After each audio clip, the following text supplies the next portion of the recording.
बदलते भारत की शान।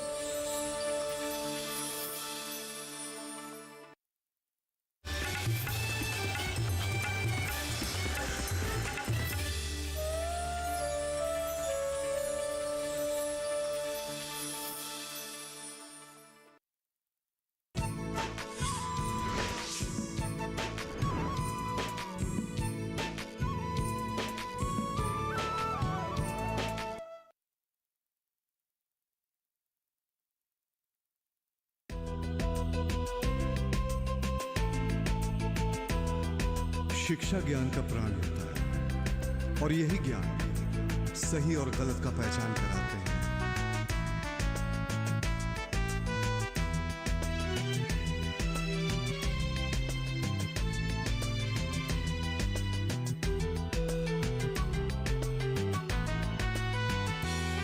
इस धरती माँ का ही पुत्र मैं, किस कारण करूं हाहाकार। छुपा है सारे हुनर मुझ में, जिससे करूं सपने साकार। मातृभूमि की मिट्टी मुझे पुकारे हर बार। शिक्षा दीक्षा किस काम के, जब घर को ही करो इनकार।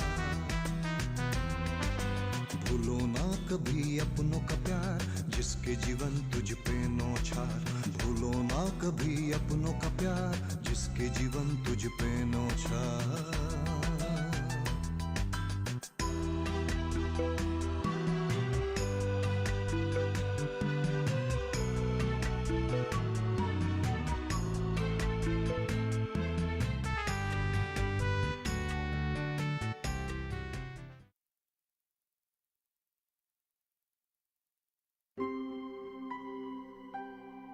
आ बैठ। क्या हुआ? आखिर वो दिन आ ही गया और कुछ महीने बाद हम कौन कहाँ कैसे रहेंगे किसी को पता नहीं। सच में दोस्त, जब भी ये बात सोचता हूँ मेरा मन उदास हो जाता है। इसीलिए तो हमारे ऋषि मुनियों ने 4 आश्रम बनाए थे और शक्ति से उसे समाज में लागू भी किए थे। तो तू क्या बनेगा, ऋषि मुनि या सरपंच? देखो, जिंदगी और जिम्मेदारी, परिस्थिति और जज्बात अलग अलग होती है। बस हमने जितने समय एक साथ बिताए हैं वही हमारे जीवन में प्राण डालते रहेंगे। जरूरी नहीं कि हम सदा एक साथ ही रहे। हाँ, तू तो बड़ा प्रैक्टिकल बंदा निकला। अपने जिम्मेदारियों के खातिर विश्व सुंदरी, मेरा मतलब है विश्वविद्यालय सुंदरी प्रज्ञा बरुआ के प्यार को भी ठुकरा रहे हो। देखो, मुझे कुछ पता नहीं कि भविष्य में क्या है, लेकिन मैं पिताजी को दिए हुए वचन को पूरा करना चाहता हूँ और मेरे गांव वालों के लिए कुछ करना चाहता हूँ। अच्छा, तेरे गांव में स्कूल या कॉलेज है कि नहीं? है ना, क्यों नहीं। वहाँ टेट क्वालिफाइड टीचर्स पढ़ाते हैं और अभी तो हमारे गांव में एक जूनियर कॉलेज खोलने की भी बात चल रही है। हाँ, तो उसी में तुम टीचिंग करो। देखो, अगर हमारी खानदानी व्यापार ठीक तरह से चलता है तो मैं अपनी शिक्षा को साक्षी मानकर एक बात कहता हूँ। कौन सी बात है भाई? मैं गांव की कॉलेज में मुफ्त पाठदान करूंगा। मान गया तू और तेरा विचार। मुझे तो पूरा यकीन है ये बहुत आगे जाएगा। मेरे दोस्त, अब चले? चल।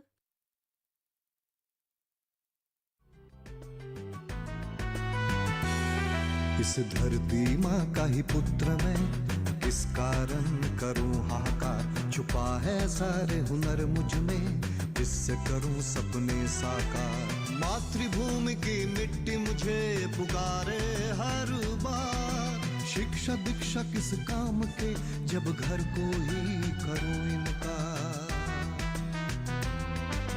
भूलो ना कभी अपनों का प्यार, जिसके जीवन तुझ पे नौछार। भूलो ना कभी अपनों का प्यार, जिसके जीवन तुझ पे नौछार। देखिए भीमा भैया, जैसे कि आप सब लोग जानते हैं कि बारिश का मौसम शुरू हो चुका है और जैसे कि डॉक्टर साहब ने कहा कि इस मौसम में पानी और हवा की वजह से कई तरह की बीमारियां फैल सकती हैं। क्या ये दस्त का कारण भी हो सकता है? हाँ, हो सकती हैं। इसीलिए तो हमारी भारत सरकार ने स्वच्छ भारत अभियान की पहल की है। अच्छा। और हमें हमारे गांव में कहीं भी कूड़ा या कचरा दिखे उसे तुरंत ही साफ कर देना चाहिए, चाहे वो व्यक्तिगत रूप से हो या सामूहिक रूप से हो। हमें हमारे तालाबों को भी साफ रखना बहुत जरूरी है, ताकि वहाँ पानी प्रदूषित ना हो पाए और बैक्टीरिया आदि ना पनप पाए। पर हम तो कुएं और तालाबों में फिटकरी डालते हैं। आप बिल्कुल सही कह रहे हैं, पर हमारे डॉक्टर साहब ने कहा है कि छोटी सी फिटकड़ी से पूरा पानी साफ नहीं हो पाता, इसलिए हमें पानी उबाल कर पीना चाहिए, ताकि जितने भी उसके अंदर बैक्टीरिया या कीड़े हों वो साफ हो जाएं। तालाबों के इर्द गिर्द जितना भी कूड़ा कचरा है उसे हमें साफ कर देना चाहिए, ताकि बारिश के पानी की वजह से वो कूड़ा कचरा एक दूसरे से ना मिल पाए और तालाब को प्रदूषित ना कर पाए। तुम शायद सही कह रहे हो। हमारे तालाब के किनारे जितने भी तांबुल और नारियल का पेड़ है, सबके पत्ते झड़कर वहीं गिरता है। हम तो इसके बारे में कोई भी सोचा ही नहीं। तो अब सोचें और खुद को और अपने परिवार को बीमारियों से बचाएं। अच्छा, तुम्हारा नाम क्या है बेटा? मेरा नाम शारदा है। अरे नाम तो बहुत प्यारा है। कौन सी क्लास में पढ़ती हो? कहाँ पढ़ा है बाबू, 4 लड़कियों में से ये मझली है। चौथी तक गया, फिर हमने छुड़वा दिया। छी छी छी, यही तो आपने गलती की। अरे लड़कियों को पढ़ाइए, उनके भविष्य को आप अंधेरे में मत ढकेलिए। और आप सब सुनिए, लड़कियों को आप लोग नजरअंदाज ना करें। सरकार की बनाई गई जितनी भी सुविधाएं हैं उनका लाभ उठाइए। कई तरह की योजनाएं लागू हुई हैं लड़कियों को पढ़ाने के लिए। देखिए, आप लोग आसपास के सरकारी केंद्र में जाएं और इसके बारे में ज्ञान लें और लड़कियों को पढ़ने का मौका दीजिए। एक दिन तो ब्याह होकर दूसरे के घर चली जाएगी, फिर ये पढ़ाई करके क्या फायदा। इसी पढ़ाई लिखाई ना करने के वजह से जिस तरह का जीवन आप लोग व्यतीत कर रहे हैं, क्या आप लोग सब चाहते हैं कि आपकी बेटियां भी इसी तरह का जीवन व्यतीत करें? हाँ, देखिए, इसी अनपढ़ पने की वजह से इन्होंने अपनी जमीन गंवा दी। क्यों? अगर ये पढ़े लिखे होते तो आज ये दिन इन्हें देखना ना पड़ता। देखिए, अपने घर में बेटियों को पढ़ाइए और खुद भी पढ़ने की चेष्टा कीजिए। देखिए, ये आपकी निजी जिंदगी है और मुझे इससे क्या। मैं तो इसीलिए आप सबको बता रहा था, अपना जो महाजन का बेटा है रक्तिम, वो शहर में रह रहा है और वो इस बार जब गांव में आया था उसने मुझे ये सब बातें बताई और मुझे ये सब सुनकर बहुत अच्छा लगा और मैंने चाहा कि आप सबके साथ मैं ये शेयर करूं। क्या कहा उसने? उसकी भी तो 2 बहन है। सही कह रहे हैं आप, उसकी भी 2 बहनें हैं। उसने अपनी बहनों को पढ़ाया, लिखाया, इस समाज में जीने के लायक बनाया। आज देखो कि उसकी दोनों बहनें दुनिया को सही राह दिखा रही हैं। पढ़ाई करने का नतीजा देखा ना आपने? तो इसलिए अपनी बेटियों को पढ़ाइए, उन्हें नजरअंदाज कभी मत कीजिए। और हाँ, एक बात और ध्यान रखिए, लड़कियों के साथ किसी भी तरह की जोर जबरदस्ती या फिर जुर्म या उन्हें सुविधाओं से कोई वंचित करे तो उन्हें कानूनी सजा भी मिल सकती है।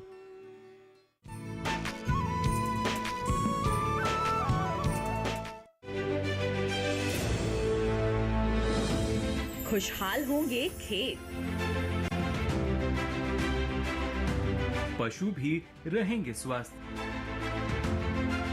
सरकारी स्कीम का होगा लाभ, जब एक्सपर्ट्स का मिलेगा साथ। किसानों के सवाल, विशेषज्ञों के जवाब, अब सिर्फ एक फोन कॉल पर। देखिए अपना खास प्रोग्राम। हमारे टोल फ्री नंबर हैं 1800-113060, 1800-113061। हेलो किसान, सोमवार से शुक्रवार शाम 6 बजे सिर्फ दूरदर्शन किसान पर।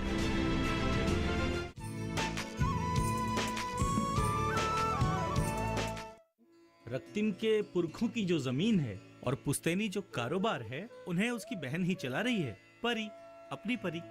हाँ, लेकिन रत्तिम भी तो शहर से आकर कागजात पे साइन करता है। करता था, पर आजकल परी ही उनका लाखों का कारोबार संभाल रही है और ये सब सिर्फ मुमकिन हुआ है शिक्षा की वजह से। और हाँ, डॉक्टर साहब ने एक और बात कही है। क्या? कैसी बात? उन्होंने ये कहा है कि कुछ वर्षों बाद हमारे देश में शादी के लिए लड़कियां मिलनी मुश्किल हो जाएंगी, पर ऐसी परिस्थिति अभी हमारे आसाम में नहीं हुई है। तुम मजाक तो नहीं कर रहे हो? ये मजाक नहीं, हकीकत है और एक कड़वा और शर्मनाक सच, और इसकी वजह है भ्रूण हत्या। भ्रूण हत्या? हमने तो कभी इसके बारे में सुना ही नहीं। डॉक्टर साहब कह रहे थे कि अभी तक असम में इस रीत का रिवाज अभी तक शुरू नहीं हुआ है, इसलिए हम भाग्यशाली हैं। पर हमारे देश में कई वर्षों से ये रीत चली आ रही है, पर सरकार ने जब से कड़ा रुख अपनाया है, तब से भ्रूण हत्या कम होते जा रहे हैं। छी छी छी छी छी, हम तो ऐसी बात सोच भी नहीं सकते। हमारे लिए लड़कियां माँ है, बेटी है, देवी है। आप तो सही कह रही हैं भाभी जी, पर आप कैसे कह सकती हैं कि आप बेटियों को घर में बिठाकर एक देवी बना सकती हैं, बिना शिक्षित किए, बिना ज्ञान दिए? हाँ, मैं और ज्यादा कुछ नहीं कहूंगा आप सबसे, पर आप लड़कियों को लड़कों के बराबर सम्मान दीजिए, उन्हें आदर करें, उन्हें शिक्षित करें, तभी देश बढ़ेगा, हम बढ़ेंगे, हमारा गांव बढ़ेगा। अच्छा तो ठीक है, अब विदाई लेते हैं। मुझे नहीं लगता कि अब डॉक्टर साहब आएंगे। जी नमस्कार। हो गया। नहीं, कुछ नहीं। तो क्या करें अभी? बस कुछ महीने और फिर इस कैंपस को बाय बाय। तो तुम दिल्ली चली जाओगी ना? हाँ। लेकिन मुझे तो अदिति कभी नहीं छोड़ेगी। क्यों? अरे यार, ये बेचारा और किस किस को समझाता फिरेगा। अदिति घर की एक लौती औलाद है, उसके पापा के कमाए हुए इतने सारे रुपए, जमीन जायदाद के रखवाली कौन करेगा? यदि ये चले गए तो रखवाली कौन करेगा? इसको ही करना पड़ेगा ना। है ना अरूप? तू मेरा मजाक उड़ा रहे हो या फिर जानकारी दे रहे हो? अरे वाह, ये तो सोने पे सुहागा हो गया यार। कंग्रेट्स। Thank you. तू भी बता दे रख।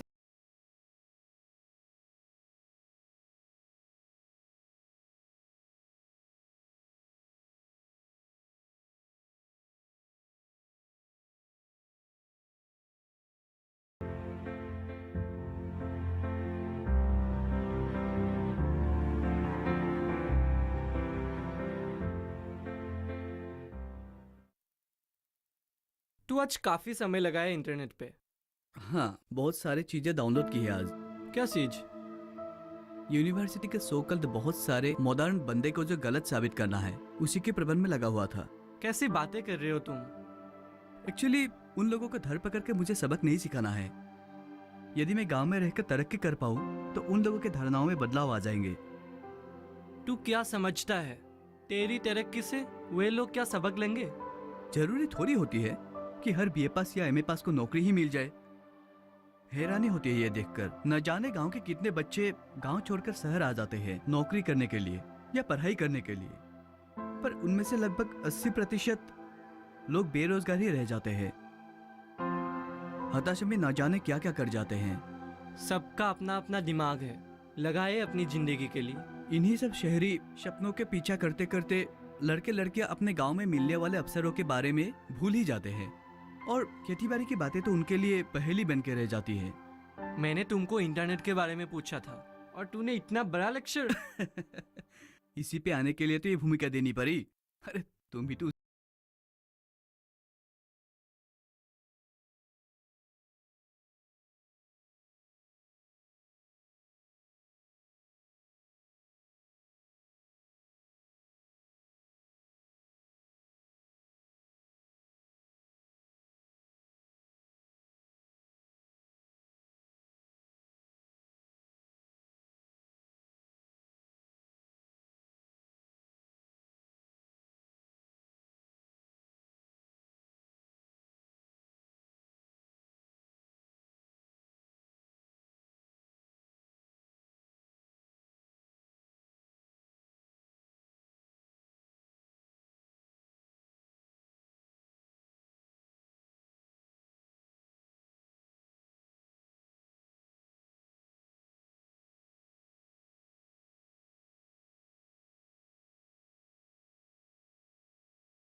तो तू कल निकल रहा है?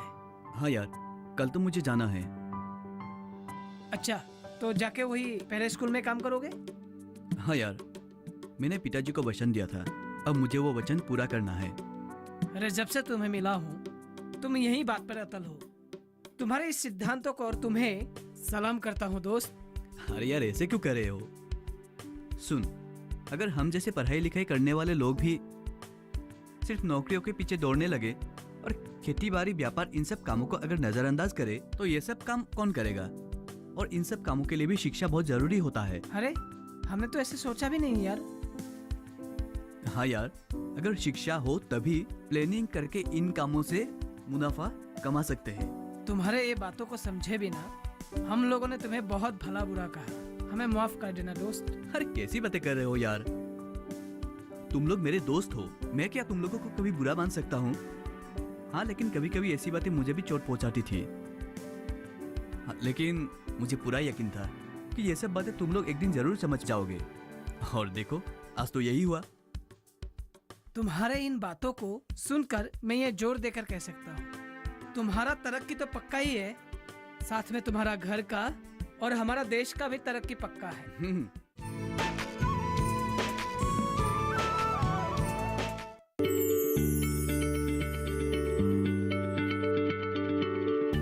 क्या आप किसी बीमारी से परेशान हैं? चाहते हैं डॉक्टर की सलाह? तो हम हैं आपके साथ, बताएंगे आपको जीने की राह।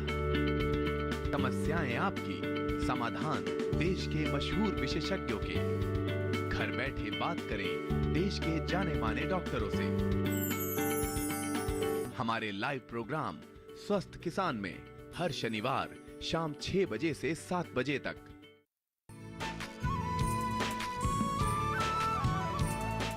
एक बात याद रखना रूपक, अगर देश को आगे बढ़ाना है तो हमारे देश के युवाओं की सोच को बदलना होगा। अगर 125 करोड़ जनता एक साथ कदम बढ़ाए तो हमारा देश भी 125 करोड़ कदम आगे बढ़ेगा। मैं भी सोच रहा हूँ कि मैं भी अपना गांव चला जाऊँ और गांव चला जाके युवाओं को समझाऊंगा और सरकार द्वारा दी गई हर सुविधाओं को गांव वालों तक पहुंचाऊंगा और देश की इस उन्नति में हम भी हिस्सेदारी बने। अरे वाह, ये तो बहुत अच्छी बात है। चलो चलते हैं एक नई उम्मीद के साथ। और हाँ, कांटेक्ट में रहना जरूर। ठीक अपने सोच के मुताबिक रক্তিम ने पढ़ाई खत्म करके अपने गांव को चल दिए। उसने सरकार की दी हुई हर सुविधा का फायदा उठाना शुरू किया और गांव वासियों को भी इसमें मदद की। उसने गांव के एमई स्कूल में मुफ्त पाठदान करना शुरू कर दिया। बैठो बैठो, ये रক্তিम सार है, आज से तुम लोगों को पढ़ाएंगे। अब आप क्लास लीजिए। तो बच्चे लोग सब ठीक है ना? तो मैं आप लोगों का नया सर हूँ, रক্তিम सर, रক্তিम बरुआ सर, ठीक है? मैं आप लोगों को आज से पढ़ाऊंगा, ठीक है? तो मैं आप लोगों को एक बात पूछता हूँ। ऐसे ही उसने खुद को और अपने गांव की हालत को जैसे भी हो सके सुधारने की कोशिश में लग गई। इसी दौरान एक दिन एमए का रिजल्ट्स आउट हुए। अरे रক্তিम, खुशखबरी है यार। हाँ रूपक, बता। हाँ, तू पूरी यूनिवर्सिटी में अव्वल आया है। क्या सच? हाँ यार, बाकियों का रिजल्ट बता। हाँ हाँ, हमारे बैच में सब पास। अरे यार, बहुत खुशी की बात है। हाँ हाँ यार, मिठाई तो बनती है। हाँ, मैं अभी रखता हूँ।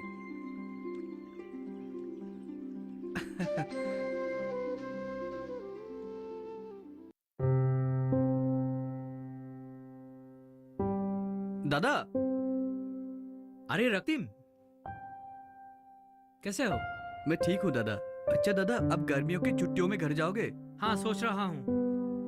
अब तो तुम्हारा रिजल्ट निकल ही गया है, तो क्या प्लानिंग है? दादा, मैं सोच रहा हूँ कि मैं डिस्टेंस एजुकेशन के तहत एमफिल का कोर्स कर लूँ। डिस्टेंस ही क्यों? देखिए दादा, मैंने गांव जाकर बहुत कष्ट उठाकर अपने व्यापार को एक रफ्तार दी है और अब गांव वाले भी हमसे कई बातों में सुझाव मांगते हैं। तो मैं अब उन सबको छोड़कर लंबी अवधि के लिए दोबारा शहर नहीं आना चाहता। वाह भाई वाह, क्या सोच है। बिल्कुल सही प्लानिंग है। पहले एमफिल कर लो, तब तक हमारे कॉलेज में स्टूडेंट भी बढ़ेंगे और मांगे भी बढ़ने लगेंगे। तब हमें एक परमानेंट प्रोफेसर की जरूरत होगा। फिर तो तुम यहाँ की भागदौड़ संभाल पाओगे। ठीक है दादा, मैं जरूर कोशिश करूंगा। ठीक है, ठीक है, ठीक है। चलो।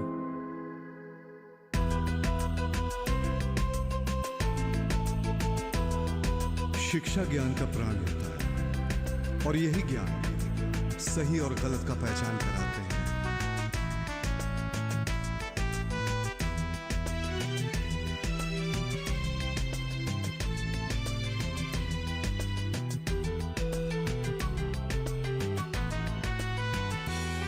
इस धरती माँ का ही पुत्र मैं, किस कारण करूं हाहाकार। छुपा है सारे हुनर मुझ में, किससे करूं सपने साकार। मातृभूमि की मिट्टी मुझे पुकारे हर बार। शिक्षा दीक्षा किस काम के, जब घर को ही करो इनकार। भूलो ना कभी अपनों का प्यार, जिसके जीवन तुझ पे नौछार। भूलो ना कभी अपनों का प्यार, जिसके जीवन तुझ पे नौछार।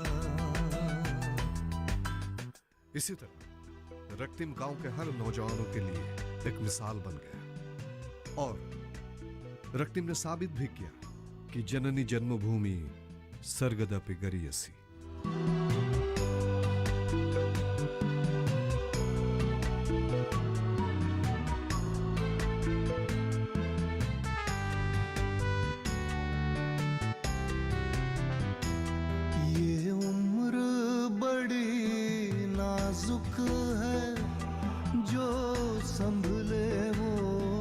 संभल जाए जो फिसले वो उठ ना पाए।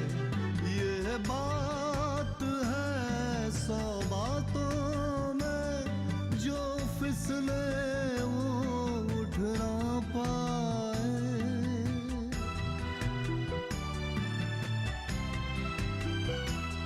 ये प्यार नहीं बस एक भरम, किस उम्र की एक इम्तिहान।